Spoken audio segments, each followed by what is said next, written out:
శ్వాస మనకు ప్రాణాధారం. శ్వాసే లేకపోతే మనకు జీవం లేదు. శ్వాస లేకుండా ఊపిరి తీయకుండా కొన్ని నిమిషాలు కూడా మనం ఉండలేం. ప్రాణవాయువు అందడం ఆలస్యం అవుతున్న కొద్దీ ఉక్కిరిబిక్కిరి అయిపోతాం. అందుకే ఊపిరితిత్తులకు అంతటి ప్రాధాన్యం.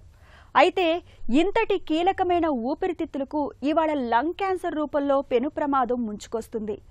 ఊపిరితిత్తుల్ని మెల్లమెల్లగా కబళిస్తూ చివరకు మన ప్రాణాలనే ప్రమాదంలోకి నెడుతుంది.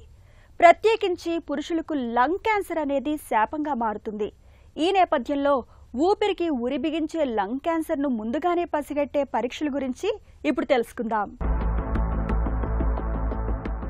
లంగ్ క్యాన్సర్ ఊపిరితిత్తుల కణాలు విపరీతమైన స్థాయిలో పెరిగి ఊపిరితిత్తులను విధ్వంసం చేసే వ్యాధి ఇది.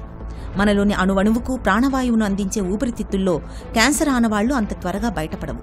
క్యాన్సర్ను గుర్తించేసరికే చాలా మందిలో అది బాగా ముదిరిపోయి ఉంటుంది. లంగ్ క్యాన్సర్లో ప్రధానంగా ఎడతెగకుండా దగ్గు వేధిస్తుంటుంది. గొంతు బొంగురుపోతుంటుంది. దగ్గుతున్నప్పుడు నోటి నుంచి తరచూ రక్తం పడుతుంటుంది.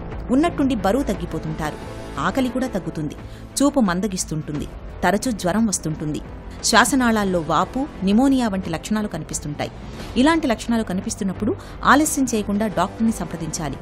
కఫం, ఛాతీ ఎక్స్రే, సిటీ స్కాన్ పరీక్షలు చేయడం ద్వారా ఊపిరితిత్తుల్లో క్యాన్సర్ ఆనవాళ్లను ఖచ్చితంగా గుర్తిస్తారు.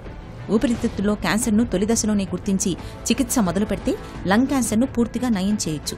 క్యాన్సర్ చికిత్స మూలంగా తలెత్తే దుష్ఫలితాలను చాలా వరకు అదుపులో పెట్టొచ్చు. ఊపిరితిత్తుల్లో క్యాన్సర్ కణితుల్ని నిర్ధారణ చేసినప్పుడు వాటిని తొలగించడానికి సర్జరీ, రేడియేషన్, కీమోథెరపీ చికిత్సలు అందుబాటులో ఉన్నాయి.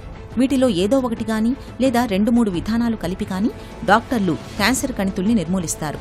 మన పాలిట మరణశాసనంగా పరిణమించే ప్రాణాంతకమైన లంగ్ క్యాన్సర్ను నివారించాలంటే అందుకు ధూమపానం అలవాటుకు దూరంగా ఉండడం ఒక్కటే మన ముందున్న మార్గం.